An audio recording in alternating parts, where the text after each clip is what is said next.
Isatti hirkatee om sodaadhe beeka.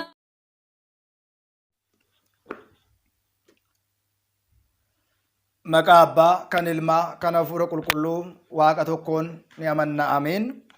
Kabajamoota jaalatamoota maatiiwwan Waaqayyoon kan jaalattan Waaqayyoo isiniin kan jaalatu. Hordoftoonni chaanaalii keenyaa hundumti keessan akkam ooltan, akkam jirtu, akkam yoo nageessanii. Guyyaa har'aatiin kan nu ga'e Waaqni keenya galannii fi ulfinni teessoo isaa Aariyaam irratti isaaf haa ta'u.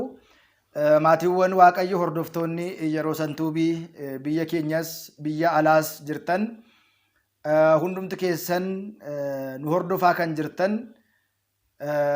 sagalees yaadas nu laachaa kan jirtan guddaa galatoomaa jechuun barbaada. Guyyaa har'aa kana kutaa 45ffaa wal qoqqooduu kan jedhu qooduu fi wal qoqqooduu. Egaa akkuma beekamu asirratti raawwataan jira, raawwachiisaan jira jechaadha.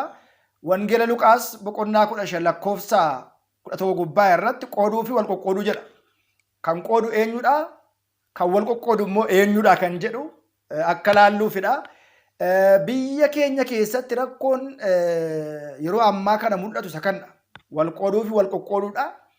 Qaamni qoodu jira, qaamni immoo wal qoodchisu jira jechaadha. Asirratti barumsa keenya walitti fufiinsaa ganama qabamuu kutaa 45ffaa dhaabeen ture. Barumsa kana namoonni baay'een hordofaa waan hin jirree fi ammas fedha keessan dirqama fedha miseensa chaanaalii keenyaa beekuun barbaachisaadha.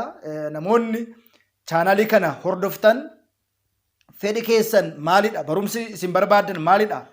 Barumsa akkamii barbaaddu? Gaaffiif deebiidha moo koorsiidha moo barumsa hafuura hamaa karaatti mo'annudha moo faaruudha moo gaaffii fi deebiidha moo kallattiidhaan immoo viidiyoodhaan immoo kan jedhu isinirraati kan beeknu ta'a jechaadha.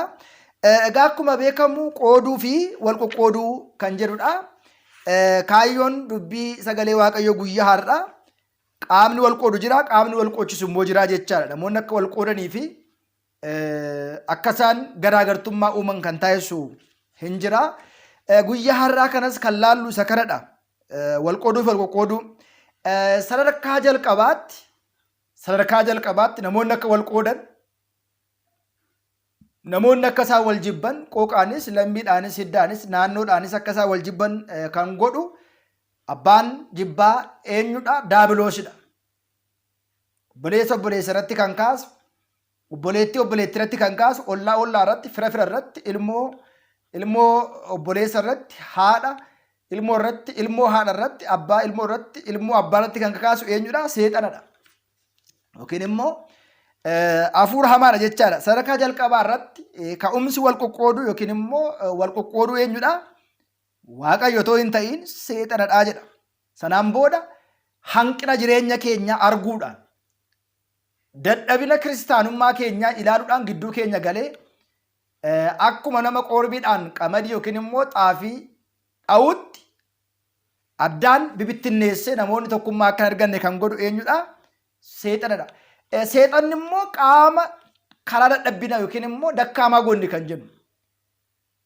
Karaa dadhabbinaa keenya ilaalee yookiin immoo qaama dadhabbinaa keenyaatiin yeroo baay'ee kan inni seenuu fi hojii kana duratti kan inni hojjetu. Kanaafidha jalqaba irratti akkuma ilaalle macaafa qulqulluu keessatti Luqaas boqonnaa 15 lakkoofsa 11 kaasnee gaafa ilaallu obboleessa hangafaa fi obboleessa quxisuu jedha. Obboleessa hangafaa fi obboleessa quxisuu ilaaluun barbaachisaadha.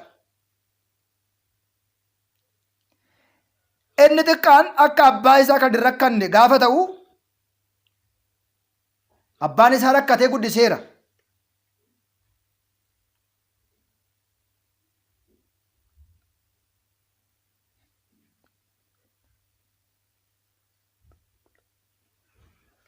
Abbaan isaanii rakkatee egaa akkuma beekamu maatiin keenya yookiin immoo ijoolleen keenya keessumaa daa'imman haati isaanii haa qabdus haa dhabdus hiyyeessa isaa ta'anii sooressa isaa ta'anii ijoolleen fedha isaanii guuttachuu malee akkamitti dhufa yoo dhabame maal ta'a kan jedhu yaada kanan beekan. Daa'imni xiqqoon kun rakkoo hin agarre, hin beelofne, hin dheebonne, otoo rakkoon tokko isarra hin ga'iin miira jibbiinsaa yookiin immoo qoqqooddaa keessa galee jedha. Yaa abbaa koo qabeenyi qabnu keessaati ga'ee qaba. Amma naa hiramu nan qadhan beeka. Qabeenya kana keessaati ga'ee koo naa hiriiti karan barbaaden deema. Yaada qooddaa keessa galee lafumaa ka'ee hojii seexanaatiin. Kanaan booda carraan abbaan qabu waan inni gaafate kana kenneefi akka inni fudhatu qofaadha malee lakki hin ta'u, silaachuu hin danda'u. Kun ammaa fankoodha amma ni jirutti maalirraa qabdaa hin jenne yaadi abbaa isa kana wal qooduu kan jettu kana irratti akka laalluufidha. Sanaan booda nama kallattii garaagaraatiin miidhuudhaaf tooftaa garaagaraatti kan fayyadamu yookiin immoo ogummaa kan qabu seexanni laphee mucaa kana keessa galuudhaan hojii qoqqoodinsaa kana irratti akka inni hirmaatu taasiseeraa jedha.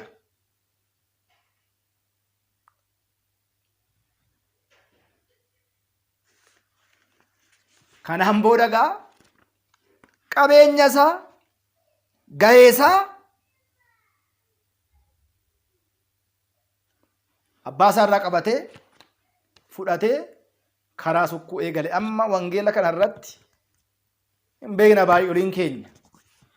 Maatiiwwan Waaqayyo otoo hin rakkatiin mana isaaniitii ba'anii rakkoo irratti kan kufan baay'oolii isaanii jiru.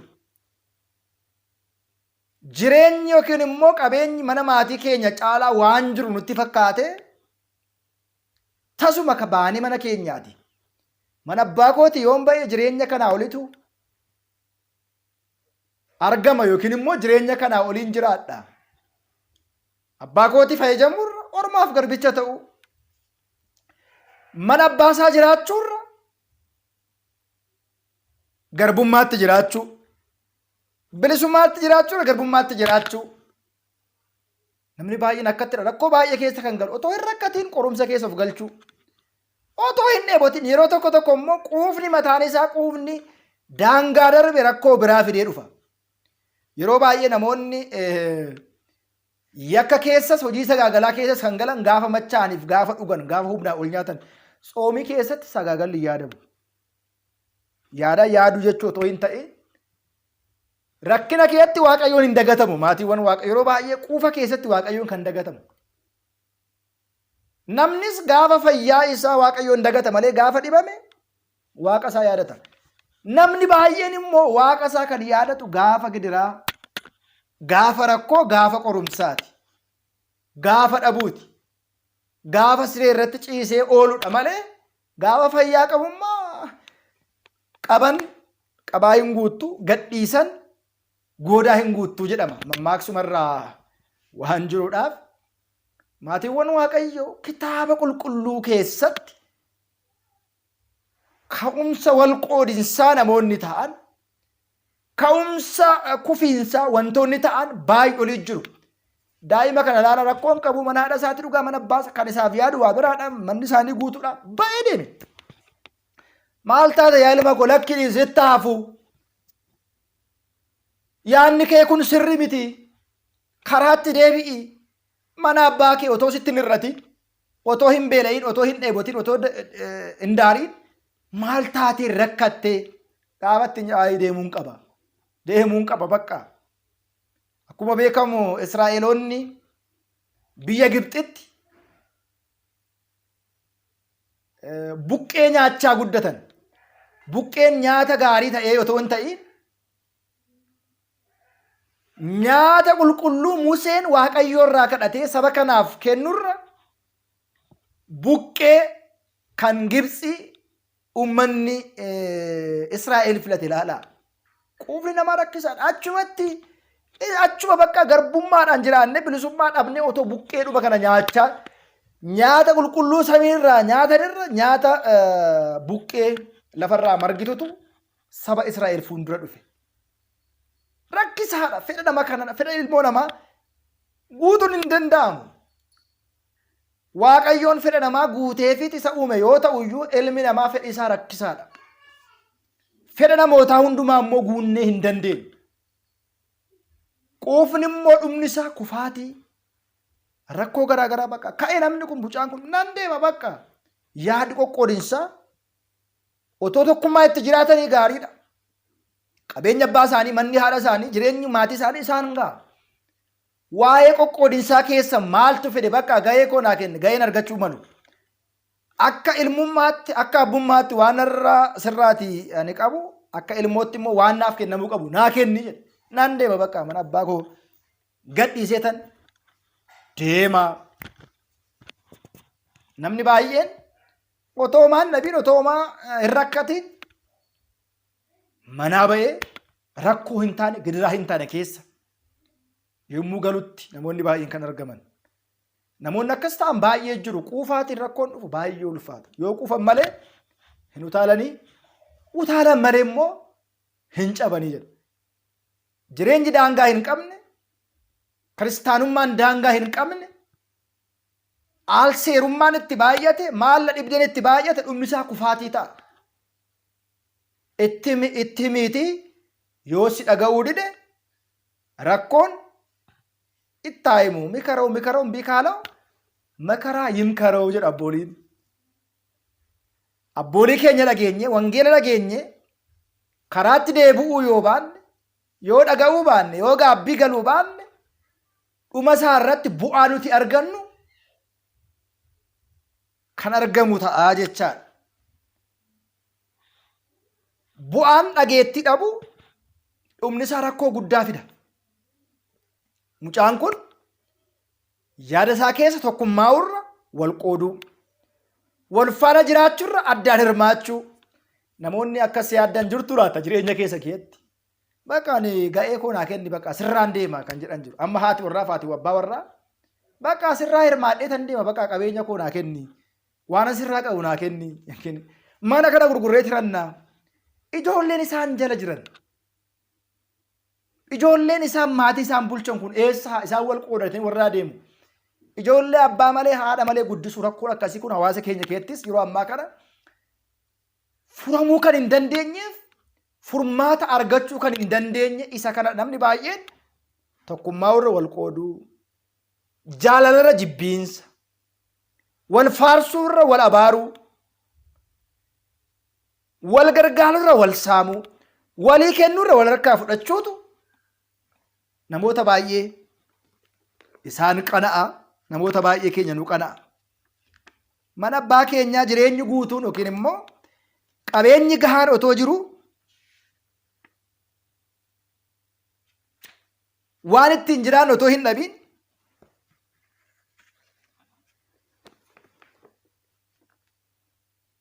jaadan taane sammuu keessa galchinee rakkoon taaneef of saaxillaa. Kutaan 46 immoo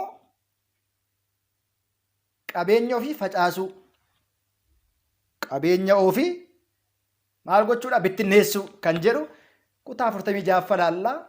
Gorsa abbaa keenyaa dhaga'uu dhabuun, mana abbaa keenyaatii bahuun, abbaa ofii haadha ofii abboliin walii luboota sagaleessa abboommi isaa dhaga'uu fi ittiin jiraachuu dhabuun rakkoo inni fidu torbee itti baranna kutaa 46 irratti.